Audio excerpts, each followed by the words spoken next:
ಕಲ್ಯಾಣ ಕರ್ನಾಟಕ ಭಾಗದ 4 ಜಿಲ್ಲೆಗಳಾದ ರಾಯಚೂರು, ಕೊಪ್ಪಳ, ವಿಜಯನಗರ ಮತ್ತು ಬಳ್ಳಾರಿ.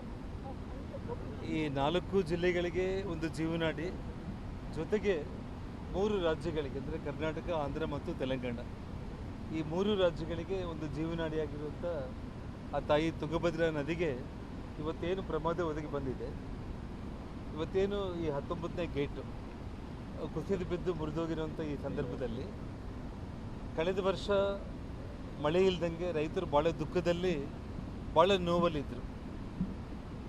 ಬೆಳೆ ಇಲ್ದಂಗೆ ಅವ್ರ ಇಡೀ ಜೀವನನೇ ಹೇಗೆ ಅನ್ನುವಂಥ ಒಂದು ಚಿಂತೆಯಲ್ಲಿರೋ ಸಂದರ್ಭದಲ್ಲಿ ಈ ವರ್ಷ ಅತ್ಯಂತ ಅದ್ಭುತವಾಗಿ ಆ ಮಳೆರಾಯನ ಕೃಪೆಯಿಂದ, ಆ ಭಗವಂತನ ಕೃಪೆಯಿಂದ ಒಂದು ದೊಡ್ಡ ಪ್ರಮಾಣದ ಮಳೆ ಬರೋದ್ರಿಂದ ಇವತ್ತೇನು ನಮ್ಮ ತುಂಗಭದ್ರಾ ನದಿ ತುಂಬಿ ತೊಳಗುತ್ತಾ ಇರೋವಂಥ ಈ ಸಂದರ್ಭದಲ್ಲಿ ಈ ಒಂದು ಅನಾಹುತ ಆಗಿರುವಂಥದ್ದು. ಇದರಿಂದ ಇವತ್ತು ಏನು ನೀರಾವರಿ ತಜ್ಞರು ಹೇಳಿರೋ ಪ್ರಕಾರ 65 TMC ನೀರನ್ನು ಖಾಲಿ ಮಾಡಿದರೆ ಮಾತ್ರ ಗೇಟ್ ರಿಪೇರಿ ಮಾಡುವಂಥ ಒಂದು ಅವಕಾಶ ಇದೆ ಅಂತೇಳಿ. ಒಂದು ಕಡೆ ಇನ್ಫ್ಲೋ ಆಗ್ತಾ ಇದೆ ನೀರು ಸಿಕ್ಕಾಪಟ್ಟೆ, ಇನ್ನೊಂದು ಕಡೆ ಗೇಟ್ ರಿಪೇರಿ ಮಾಡುವಂಥ ಸಂದರ್ಭ ಕಾಣಿಸ್ತಾ ಇಲ್ಲ. ಆದರೆ ಇವತ್ತು ನಾವು ಈ ವಿಷಯದಲ್ಲಿ ರಾಜಕೀಯ ಮಾಡುವಂಥ ಒಂದು ಅವಶ್ಯಕತೆ ಇಲ್ಲ. ಮೊದಲನೇ ಒಂದು ಪ್ರಾಮುಖ್ಯತೆ ಗೇಟನ್ನು ಇವತ್ತು ರಿಪೇರಿ ಮಾಡಬೇಕು. ಆ ರಿಪೇರಿ ಮಾಡುವಂಥ ಒಂದು ವಿಚಾರದಲ್ಲಿ ವಿದೇಶಿ ಟೆಕ್ನಾಲಜಿ ಆದರೂ ನಮ್ಮ ದೇಶದಲ್ಲಿರುವಂಥ ಯಾವುದೇ ವಿದೇಶಗಳಿಗಿಂತ ಮೀರಿದ ವ್ಯಕ್ತಿಗಳು ಯಾರಾದರೂ ಇದ್ದರೆ ತಕ್ಷಣ ಅವ್ರನ್ನ ಕರೆಸಿ ಈ ನೀರನ್ನು ಅಟ್ಲೀಸ್ಟ್ ಇದನ್ನು ಸ್ಟಾಪ್ ಮಾಡಲಿಕ್ಕೆ ಏನು ಪ್ರಯತ್ನ ಮಾಡ್ಬೋದು ಅನ್ನುವಂಥ ಒಂದು ಪ್ರಾಮಾಣಿಕ ಪ್ರಯತ್ನ ನಮ್ಮ ಕರ್ನಾಟಕ ರಾಜ್ಯ ಸರ್ಕಾರದ ಜೊತೆಯಲ್ಲಿ ಇನ್ನುಳಿದ ರಾಜ್ಯ ಸರ್ಕಾರಗಳು ಮತ್ತು ಕೇಂದ್ರ ಎಲ್ಲರೂ ಕೂಡ ಪ್ರಾಮಾಣಿಕ ಪ್ರಯತ್ನ ನಾವು ಮಾಡಬೇಕು. ಸನ್ಮಾನ್ಯ DK ಶಿವಕುಮಾರ್ ಅವರು ಎಲ್ಲ ನಮ್ಮ ಮಾಧ್ಯಮ ಸ್ನೇಹಿತರ ಜೊತೆ ಹಿಂದೆನೇ ಮಾತಾಡ್ತಾ ಇರೋ ಸಂದರ್ಭದಲ್ಲಿ ನಾನು ನೋಡಿದೆ, ಇದು 70 ವರ್ಷಗಳ ಡ್ಯಾಮ್ ಅಂತೇಳಿ. ಇವತ್ತು 70 ವರ್ಷಗಳ ಡ್ಯಾಮು ಅಚಾನಕ್ ಆಗಿದೆ ಅಂತೇಳಿ ಅವ್ರು ಹೇಳಿರುವಂಥ ಒಂದು ಮಾತು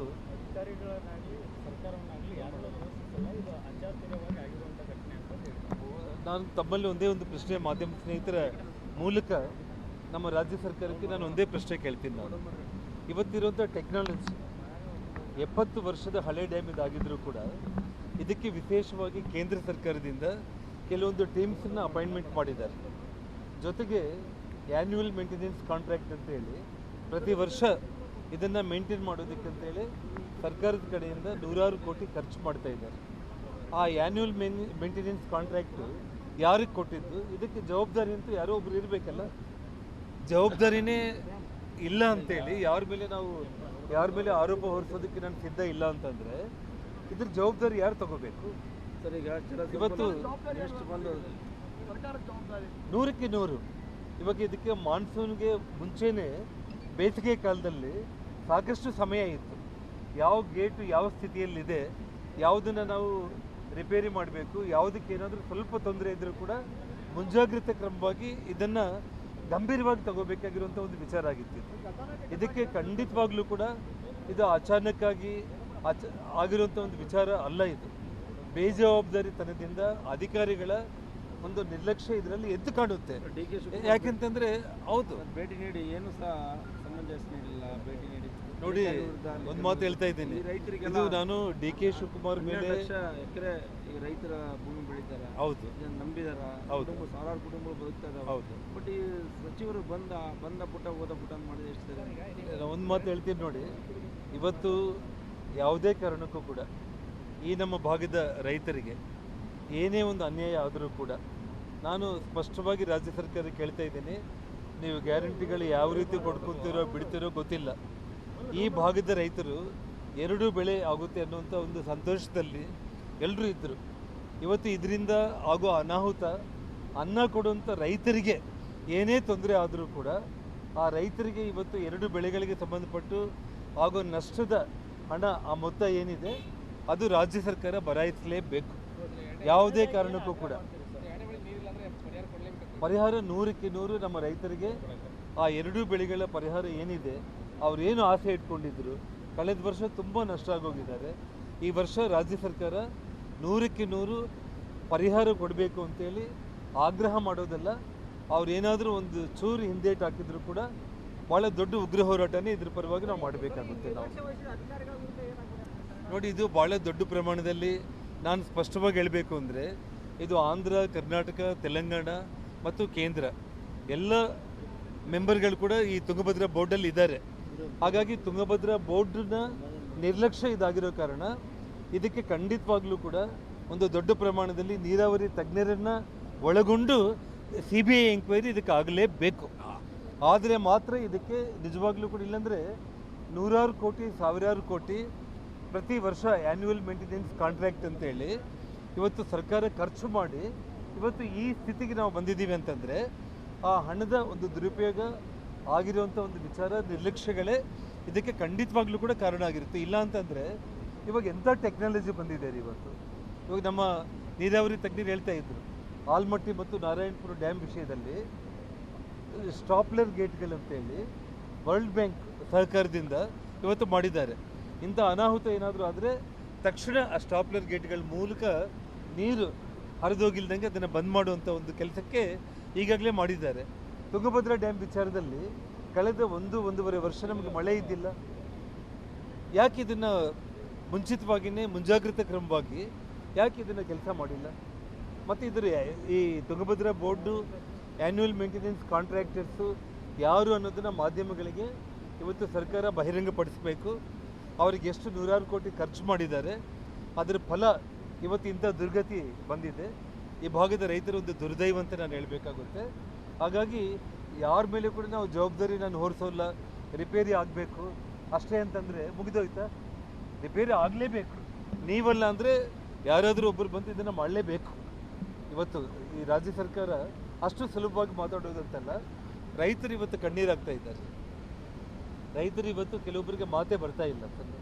ಎಷ್ಟು ದುಃಖದಲ್ಲಿದ್ದಾರೆ ಅಂತಂದರೆ ಅವರಿಗೆ ರಿಪೇರಿ ಒಂದು ಕಡೆ ಮಾಡಿಸೋದು, ಎಂಕ್ವೈರಿ ನೀರಾವರಿ ತಜ್ಞರನ್ನು ಒಳಗೊಂಡು ಇವತ್ತು ಯಾಕೆ ಈ ಆ್ಯನ್ಯುವಲ್ ಮೇಂಟೆನೆನ್ಸ್ ಕಾಂಟ್ರಾಕ್ಟ್ಗಳು ತುಂಗಭದ್ರಾ ಬೋರ್ಡಿನ ನಿರ್ಲಕ್ಷ್ಯವನ್ನು ಬಹಿರಂಗಪಡಿಸುವಂಥ ಒಂದು ಕೆಲಸ ಎಂಕ್ವೈರಿ ಮೂಲಕ ಆಗಬೇಕು. ಜೊತೆಗೆ ರೈತರಿಗೆ ಈ ಭಾಗದಲ್ಲಿ ಪರಿಹಾರ ಕೊಡಬೇಕು. ಕರ್ನಾಟಕ ತುಂಗಭದ್ರಾ ಬೋರ್ಡ್ ಅವರಿಗೆ ಯಾರಿಲ್ಲ.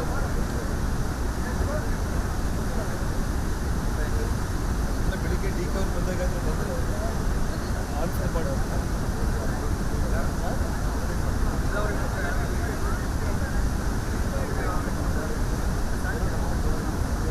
ಜಗದೀಶ್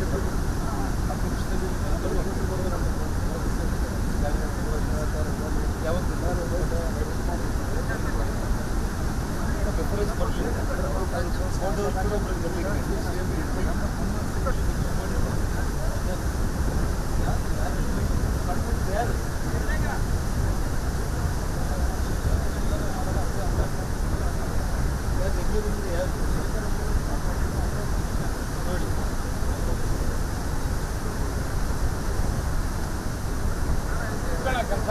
ನೋಡಿ. ಆಲ್ ಮೀಡಿಯಾ ಆ ಕಡೆ ಬರ್ತಾರೆ.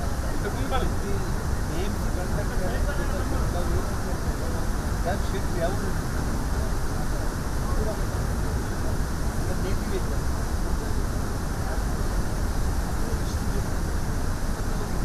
ಇಷ್ಟು ಅನಾಹುತ ಮುಂದುವರೆ ಏನು ಯಾರು ಹೊಡೆಯೋದಿಲ್ಲ. ನೋಡಿ, ಆ್ಯನ್ಯುವಲ್ ಮೇಂಟೆನೆನ್ಸ್ ಕಾಂಟ್ರಾಕ್ಟ್ ಉಡುಪಿ ಡ್ಯಾಮಲ್ಲಿ ಶೇಖರ್ ಅಂತೇಳಿ ಹೆಸರಲ್ಲಿ ಒಬ್ಬರಿಗೆ ಕಾಂಟ್ರಾಕ್ಟ್ ಕೊಟ್ಟಿದ್ದೀವಿ. ಅವರೇ ಲೇಬರ್ನ ಕರ್ಕೊಂಡು ಬಂದು ಕೆಲಸ ಮಾಡಿ ಹೋಗ್ತಾ ಇದ್ದೀವಿ ಅಂತ ಹೇಳ್ತಾರೆ.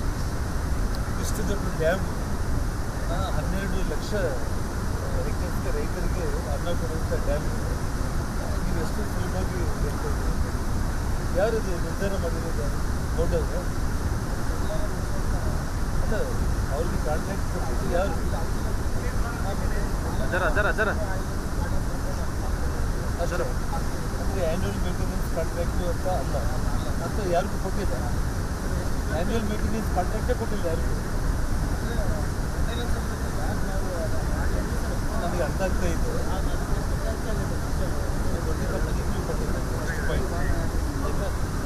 ಎರಡನೇ ವಿಚಾರ, ಲೋಕಲ್ ಕಾಂಟ್ರಾಕ್ಟರ್ಗೆ ಕೊಟ್ಟಿದ್ದರೆ ಅವ್ರು ಬಂದು ಆಯಿಲ್ ಅದು ಇದು ಚೆಕ್ ಮಾಡಿ ರಿಪೇರಿ ಲೇಬರ್ನ ಕರ್ಕೊಂಡು ಚೆಕ್ ಮಾಡಿ ಹೋಗ್ತಾ ಇರ್ತಾರೆ. ಅದೇ ಏನೇ ಇದ್ರೂ ಕೂಡ ಲೋಕಲ್ ಕಾಂಟ್ರಾಕ್ಟರ್ ಮಾಡ್ಕೊಂಡು ಅಷ್ಟೇ ಇಂಟರ್ನ್ಯಾಷನಲ್ ಲೆವೆಲಲ್ಲಿ ಹೇಳಿ ಬರ್ತಿರೋದ್ರಿಂದ ನೀವೇ ಏನಾದರೂ ಸಣ್ಣ ಕೆರೆನ ಇದೆ, ಇಂಥ ದೊಡ್ಡ ಡ್ಯಾಮ್ ಇದೆ, ಇಂಥ ದೊಡ್ಡ ಡ್ಯಾಮ್ಗೆ ಇಂಟರ್ನ್ಯಾಷನಲ್ ಸ್ಟ್ಯಾಂಡರ್ಡ್ಸಲ್ಲಿ ಅಥವಾ ನಮ್ಮ ದೇಶದಲ್ಲಾದರೂ ದೊಡ್ಡ ಕಂಪ್ನಿಗಳಿಗೆ ಜವಾಬ್ದಾರಿ ಕೊಟ್ಟು ಆ್ಯನ್ಯುವಲ್ ಮೀಟಿಂಗ್ ಕಾಂಟ್ರಾಕ್ಟ್ ಕೊಟ್ಟು ಅವರಿಂದ ಮಾಡಿಸ್ಬೇಕಾಗಿತ್ತು. ಲೋಕಲ್ ಒಬ್ಬ ಕಾಂಟ್ರಾಕ್ಟರ್ ಕಡೆಯಿಂದ ಮಾಡಿಸ್ತಾ ಇದ್ದಾರೆ. ಯಾಕೆ ಕರ್ನಾಟಕ ಎಷ್ಟು ಅಮೌಂಟ್ ಖರ್ಚು ಮಾಡಿದ್ರು? 1 ಲಕ್ಷ ಅಷ್ಟೇ. ಮತ್ತು ನಿಮಗೆ ಎಕ್ಸ್ಪರ್ಟ್ಸ್ ಬಂದು ದೂಕಣ ಅವ್ರಿಗೆ ಅಣ್ಣ ದೂಕಮ್ಮ